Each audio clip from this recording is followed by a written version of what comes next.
اعوذ باللہ من الشیطان الرجیم بسم اللہ الرحمن الرحیم ان اللہ بلا شبہ اللہ یامر حکم دیتا ہے بالعدل عدل کا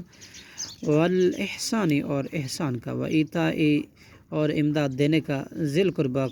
قربت داروں کو وینہا اور روکتا ہے عن الفحشاء بے حیائی سے والمنکری اور برے کاموں سے والبغی اور سرکشی سے یعظکم وہ نصیحت کرتا ہے تم میں لعلکم تاکہ تم تذکرون نصیحت حاصل کرو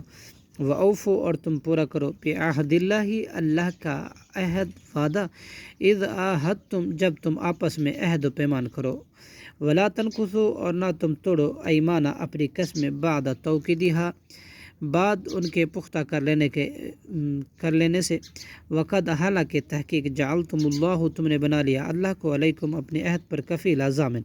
ان اللہ بے شک اللہ یعلم جانتا ہے ما تفعلون جو کچھ تم کرتے ہو ولا تکونوا کاللتی اور نہ تم ہو جاؤ اس عورت کی مانند ناقضت جس نے توڑ ڈالا غزلہا اپنا کاتا ہوا سوت من بعد قوت مضبوطی سے کاٹنے کے بعد انکاتن ٹکڑے ٹکڑے کر کے تتخذون کہ تم بناؤ ایمانکم اپنے قسموں کو داخلم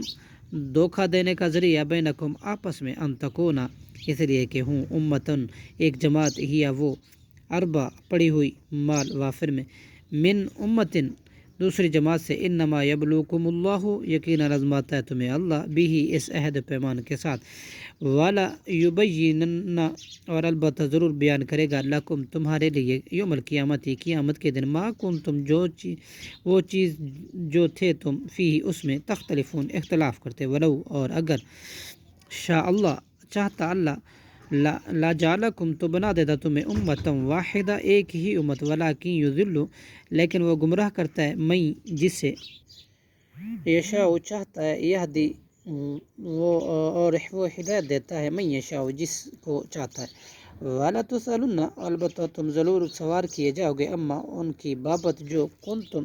تھے تم تعملون عمل کرتے ولا تتخذوا اور تم مت بنو ایمانکم اپنے قسموں کو داخلم دھوکہ دینے کا ذریعہ بینکم آپس میں فتذل سو ڈگمگا جائے گا قدم اسلام سے بعد ثبوت یا اس کے جمنے کے بعد وتذوقوا اور تم چکھو سوء سزا دنیا میں بما بوجہ اس کے صدد تم نے روکا عن سبیل اللہ اللہ کے راہ سے ولکم اور ہوگا تمہارے لیے عذاب عظیم بہت بڑا صدق اللہ العظیم.